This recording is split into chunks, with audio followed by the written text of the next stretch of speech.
ಅನುಮಾನ ಕಾಂಗ್ರೆಸ್ಸಿಗೆಲ್ಲ ದೇಶಕ್ಕೆ ಅನುಮಾನ ಇದೆ. 25 ಜನರನ್ನು ಕೊಂದು ಅವ್ರು ಬಂದು ಸುತೂತ್ರ ವಾಪಸ್ ಹೋದ್ರು ಅಂತ ಹೇಳಿದ್ರೆ ಸೆಕ್ಯೂರಿಟಿ ಎಲ್ಲಿತ್ತು? ಒಂದು ಪುಲ್ವಾಮಾ ಆಯಿತು, ಅದರ ಹಿಂದೆನೂ ಆಯಿತು. ಇದುವರೆಗೆ ಅದರ ಕಾರಣ ಏನು, ಮಾಡಿದವ್ರು ಯಾರು?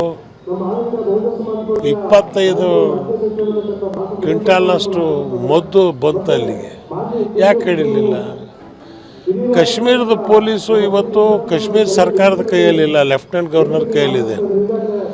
ಅವರು ಉತ್ತರ ಕೊಡಬೇಕಾಯಿತು, ಇದುವರೆಗೆ ಅದಕ್ಕೆ ಉತ್ತರ ಕೊಡಲಿಲ್ಲ. ನಮ್ಮ ದೇಶದ ಸೈನಿಕರಿಗೆ ಪೂರ್ಣವಾಗಿ ನಾವು ನಮಸ್ಕಾರ ಮಾಡಬೇಕಾಗತ್ತೆ. ಆ ಸೈನಿಕರಿರೋದ್ರಿಂದ ಇವತ್ತು ದೇಶ ಉಳಿದಿದೆ, ಇಲ್ಲದ್ರೆ ನಾವು ಅಧೋಗತಿ ಹೋಗ್ತಿದ್ವಿ.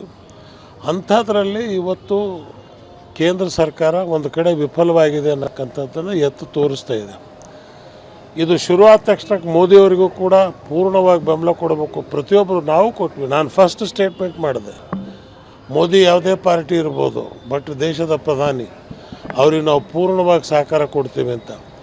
ಆದರೆ ಇದ್ದಕ್ಕಿದ್ದಂಗೆ ಟ್ರಂಪ್ ಹೇಳ್ದ ಅಂಥೇಳಿ, ಡೊನಾಲ್ಡ್ ಟ್ರಂಪ್ ಹೇಳ್ದ ಅಂದರೆ ಯುದ್ಧ ನಿಲ್ಲಿಸಿಬಿಟ್ರು.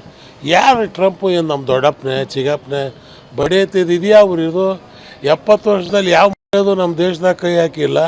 ಈ ಬಡ್ಡೆದು ಹೇಳೋದು, ಈ ಬಡ್ಡೆ ಐತದು ಹೇಳ್ತು ಅಂಥೇಳಿ ಆ ಬಡ್ಡೆ ಐತೆ ನಿಲ್ಲಿಸ್ಬಿಡ್ತಲ್ಲ. ಏನು ಕಾರಣ ಇದು?